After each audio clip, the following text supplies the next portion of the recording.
అందరికీ నమస్కారం. Learning about nature channel కి మీ అందరికీ స్వాగతం. ఈరోజు వ్యాస మహాభారతంలోని మహాభారత యుద్ధంలో భీష్మ పర్వంలో 5వ రోజు యుద్ధంలో భీష్ముడు మకర వ్యూహాన్ని రచించాడు. ఆ తర్వాత పాండవులు శ్యేన వ్యూహాకారంలో నిలిపారు. సంజయుడు చెప్తున్నాడు, మహారాజా, ఆ రాత్రి గడిచి తెల్లవారగానే రెండు వైపులా సైన్యాలు యుద్ధానికి ఎదురుగా నిలుచున్నాయి. పాండవులు కౌరవులు ఇద్దరు కూడా తమ తమ సేనలతో వ్యూహాలు రచించుకొని పరస్పరం పోరసాగారు. భీష్ముడు మకర వ్యూహాన్ని పన్ని దానిని అన్ని వైపులా అతనే రక్షిస్తున్నాడు. అతడు పెద్ద సైన్యాన్ని తీసుకొని ముందుకు కదిలాడు. అతని సైన్యంలోని రథికులు, కాల్బలం, అశ్విక గజ సైనికులు తమ స్థానాలలోనే ఉండి ఒకరి వెనుక ఒకరు సాగుతున్నారు. వారు ఈ రకంగా యుద్ధానికి సిద్ధపడడం చూసి పాండవులు తమ సైన్యాన్ని శ్యేన వ్యూహాకారంలో నిలిపారు.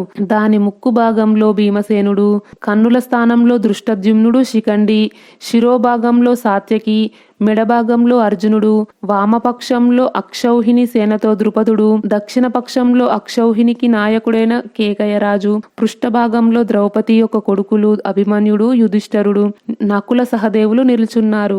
భీమసేనుడు ముఖస్థానం నుండి మకర వ్యూహంలోనికి చొచ్చుకుపోయి భీష్మునిపై బాణ వృష్టిని కురిపించసాగాడు. భీష్ముడు కూడా భీషణ బాణాలను వర్షిస్తూ పాండవుల యొక్క వ్యూహబద్ధమైన సైన్యాన్ని అయోమయంలో పడేశాడు. తమ సైన్యం కంగారు పడడం చూసి అర్జునుడు వెంటనే ముందుకు వచ్చి వేల కొద్ది బాణాలను వర్షించి భీష్ముని తూట్లు పొడిచాడు. భీష్ముని బాణాలను అడ్డుకున్నాడు. దానితో అతనికి ఆనందం కలిగి తన సైన్యంతో సహా యుద్ధం చేయడానికి ముందుకు వచ్చాడు. అప్పుడు దుర్యోధనుడికి తన సోదరులు భయంకరంగా చంపబడడం జ్ఞాపకం వచ్చింది. అతడు ద్రోణునితో, ఆచార్య, మీరు ఎప్పుడు మా మేలు కోరుతూనే ఉంటారు. ఇందులో సందేహం ఏమీ లేదు. మేము కూడా మిమ్మల్ని, భీష్ముల వారిని అండగా నమ్ముకొని యుద్ధంలో ఓడించడానికి దేవతలను కూడా రెచ్చగొట్టి పిలిచే సాహసం కలిగి ఉన్నాం. ఇక ఈ హీనులైన పాండవుల సంగతి ఏపాటిది? కాబట్టి మీరు ఈ పాండవులు శీఘ్రంగా చనిపోయేలా చూడండి అన్నాడు. దుర్యోధనుడు ఇలా చెప్పిన మీదట ద్రోణాచార్యుడు సాత్యకి చూస్తూ ఉండగా పాండవ వ్యూహాన్ని ఛేదించసాగాడు. సాత్యకి అతనిని అడ్డుకున్నాడు. వారిద్దరికి మహాఘోర యుద్ధం జరిగింది. ఆచార్యుడు పదునైన బాణాలతో సాత్యకిని మెడపక్క ఎముకపై దెబ్బ కొట్టాడు. దానితో భీమసేనుడు క్రోధించి సాత్యకిని రక్షిస్తూ ఆచార్యుని తూట్లు పడేలా కొట్టాడు. ద్రోణ, భీష్మ, శల్యుడు భీషణమైన ఆ బాణవర్షాన్ని కురిపిస్తూ భీమసేనుని కప్పివేశారు. ఇది చూసి అభిమన్యుడు, ద్రౌపది పుత్రులు వారందరి మీద దెబ్బ కొట్టడం ఆరంభించారు. ప్రొద్దు ఎక్కుతున్న కొద్దీ యుద్ధం ఘోర రూపం దాల్చింది. దానిలో కౌరవ పాండవులు రెండు పక్షాలలో ప్రధానమైన వీరులు కూడా పాల్గొన్నారు. తీవ్రమైన ఆ భీషణ యుద్ధంలో ఆకాశం పగిలిపోయేంత గొప్ప ఘోర యుద్ధాలు పుట్టాయి. ఆ సమయంలో తన సోదరులు, ఇతర రాజులు కూడా భీష్ముని వలన చిక్కుల్లో పడడం చూసి అర్జునుడు బాణం ఎక్కుపెట్టి అతని వైపు దూసుకువచ్చాడు.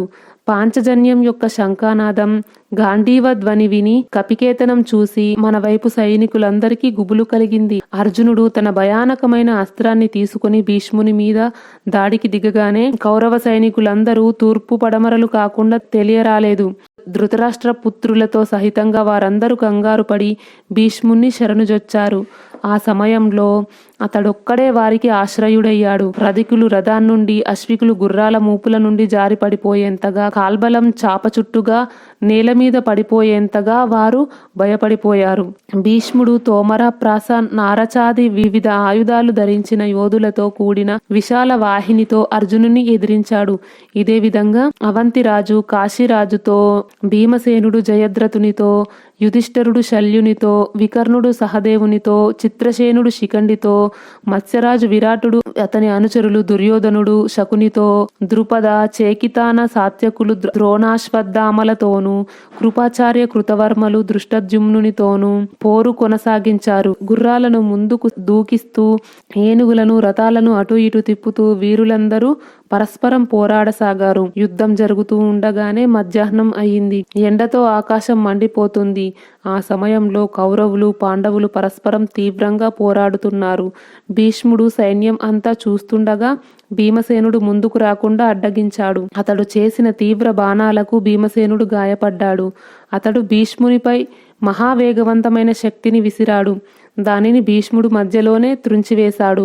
పైగా ఇంకొక బాణంతో భీమసేనుని వింటిని 2 ముక్కలు చేశాడు. ఇంతలో సాత్యకి వచ్చి మహానైపుణ్యంతో భీష్ముని శరపరంపరను కురిపించసాగాడు. భీష్ముడు ఒక భీషణ బాణాన్ని సంధించి సాత్యకి యొక్క సారథిని రథం నుండి కూల్చివేశాడు. సారథి మరణించడంతో అతని గుర్రాలు అటూ ఇటూ పరుగులు తీశాయి.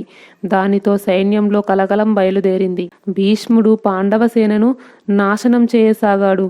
ఇది చూసి దృష్టద్యుమ్నాది పాండవ పక్ష వీరులు ధృతరాష్ట్రుని పుత్రుల సైన్యం మీద ఇలా 2 పక్షాల మధ్య ఘోరమైన యుద్ధం జరిగింది. విరాటుడు భీష్మునిపై 3 బాణాలు వేసి మరో 3 బాణాలతో అతని గుర్రాలను గాయపరిచాడు. భీష్ముడు 10 బాణాలతో విరాటుడిపై బాణాలు నాటాడు. ఇదే సమయంలో అశ్వత్థామ 6 బాణాలతో అర్జునుని రొమ్ముపై గురిచూసి కొట్టాడు. అర్జునుడు అశ్వత్థామ యొక్క ధనస్సును ఖండించి వేశాడు. అశ్వత్థామ మరొక విల్లును అందుకొని 90 బాణాలతో అర్జునుణ్ణి, 70 బాణాలతో శ్రీకృష్ణుణ్ణి గాయపరిచాడు.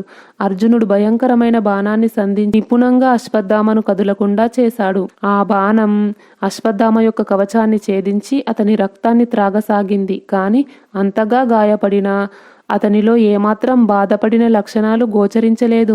అతడు పూర్వంలాగానే భీష్ముని రక్షణకై నిలబడ్డాడు. ఈ మధ్యలో దుర్యోధనుడు 10 బాణాలతో భీముణ్ణి తూట్లు పొడిచాడు. భీముడు అతి పదునైన బాణాలతో కురురాజు వక్షాన్ని గాయపరిచాడు. అభిమన్యుడు 10 బాణాలతో చిత్రసేనుని 7తో పురుమిత్రుని గాయపరిచి భీష్ముణ్ణి కూడా 70 బాణాలతో గాయపరిచి రణరంగంలో నాట్యం చేశాడు. ఇది చూసి అతని మీద చిత్రసేనుడు 10 బాణాలతో, పురుమిత్రుడు 7తో, భీష్ముడు 9 బాణాలతో ప్రతీకారం తీర్చుకున్నాడు. అభిమన్యుడు గాయపడి కూడా చిత్రసేనుని ధనస్సును విరిచాడు. అతని కవచాన్ని ఛేదించి రొమ్మున బాణాన్ని నాటాడు. అభిమన్యుని ఈ పరాక్రమాన్ని చూసి ధృతరాష్ట్రుని మనమడు దుర్యోధనుని కొడుకైన లక్ష్మణుడు అతని ఎదుటికి వచ్చి అతి తీవ్రమైన బాణాలతో అతనిని గాయపరచసాగాడు. అప్పుడు అభిమన్యుడు అతని 4 గుర్రాలను, సారథిని చంపి వాడి బాణాలతో అతనిపై దాడి చేశాడు. ఆగ్రహించిన లక్ష్మణుడు అభిమన్యుని రథంపై ఒక శక్తిని ప్రయోగించాడు. అది రావడం చూస్తూనే అభిమన్యుడు తన వాడి బాణాలతో దానిని నుగ్గు చేశాడు. కృపాచార్యుడు లక్ష్మణ కుమారుని తన రథం మీద కూర్చోబెట్టుకొని రణక్షేత్రం నుండి బయటకు తీసుకొని పోయాడు. ఈ రీతిగా యుద్ధం భయంకరంగా సాగుతుంటే ధృతరాష్ట్రుని కొడుకులు పాండవులు తమ ప్రాణాలకు తెగించి ఒకరినొకరు ప్రహరించుకున్నారు. భీష్ముడు విజృంభించి దివ్యాస్త్రాలతో పాండవ సైన్యాన్ని మట్టుపెట్టసాగాడు. మరొక వైపు రణోత్సాహంతో సాత్యకి తన హస్త నైపుణ్యాన్ని ప్రదర్శిస్తూ శత్రువుల మీద బాణవర్షం కురిపించసాగాడు. అతడు ముందంచెలో ఉండడం చూసి దుర్యోధనుడు అతనిని ఎదిరించడానికి 10,000 రథాలను పంపాడు. కానీ సత్యపరాక్రముడైన సాత్యకి ఆ ధనుర్ధారులందరినీ దివ్యాస్త్రాలతో సంహరించాడు. ఈ రీతిగా భయంకరమైన పరాక్రమంతో ఆ వీరుడు ధనస్సును చేతపట్టి భూరిశ్రవుని ఎదుట నిలబడ్డాడు. సాత్యకి తన సైన్యాన్ని సంహరించడం చూసి భూరిశ్రవుడు కోపంతో ఎంతో వేగంగా తన పెద్ద వింటి నుండి వజ్ర సదృశమైన బాణాలను కురిపించసాగాడు.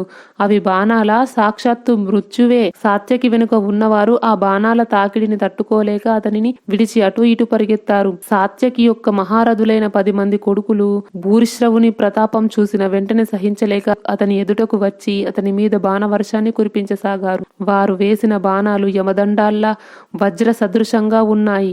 కానీ భూరిశ్రవుడు ఏమాత్రం భయపడలేదు. అతడు తన దగ్గరికి వచ్చే లోపుగానే వాటిని ఖండించి పడవేశాడు. ఒంటరిగా నిర్భయుడై 10 మంది మహారథులతో యుద్ధం చేసే అతని అద్భుతమైన పరాక్రమాన్ని నేను చూశాను. ఆ 10 మంది మహావీరులు బాణవర్షం కురిపిస్తూ అతనిని 4 వైపులా ముట్టడించి సంహరించడానికి ఉపక్రమించారు.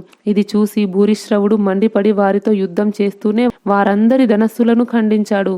అనంతరం వాడి బాణాలతో వారి శిరస్సులను కూడా ఖండించి వేశాడు. మహావీరులైన తన పుత్రులు మరణించడం చూసి సాత్యకి ఆక్రోశిస్తూ వచ్చి భూరిశ్రవునితో తలపడ్డాడు. ఆ 2 వీరులు ఒకరి రథంపై ఒకరు బాణాలు విసురుకోసాగారు. ఇద్దరి రథాశ్వాలను చంపుకొని కత్తి డాలు తీసుకుని ఎగురుతూ దూకుతూ వచ్చి ఎదురెదురుగా యుద్ధానికి సిద్ధమై నిలిచారు. ఇంతలో భీమసేనుడు వచ్చి సాత్యకిని తన రథం మీదికి ఎక్కించుకున్నాడు.